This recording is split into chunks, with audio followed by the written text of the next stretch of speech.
Hi guys, welcome to Richard Kabili YouTube channel. In today's video, I will teach you how to set screen lock into password on itel Alpha Lite mobile phone. And okay guys, but before we start, kindly subscribe to my YouTube channel by pressing the subscribe button and the bell to notify you if I have new videos. Okay guys, let's start. So okay guys, you'll have to do is go to setting in your itel Alpha Lite mobile phone. In settings, okay, scroll down and go to security and location. Okay, tap this. In security and location, you can see in device security the screen lock. So the screen lock is set into swipe.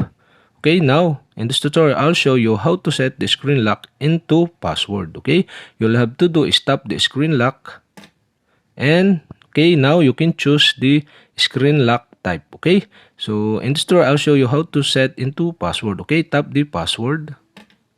And okay guys, now you can set the screen lock via password. Okay.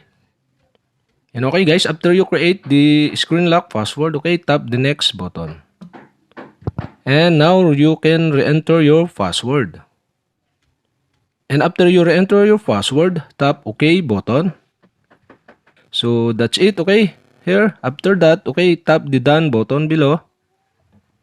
And that's it, okay? We have successfully set the screen lock into password in your itel Alpha Lite mobile phone. And okay guys, that's it. And if you have a question, kindly comment below. And don't forget to hit the subscribe button and the bell to notify you if I have new videos. Okay guys, thank you for watching.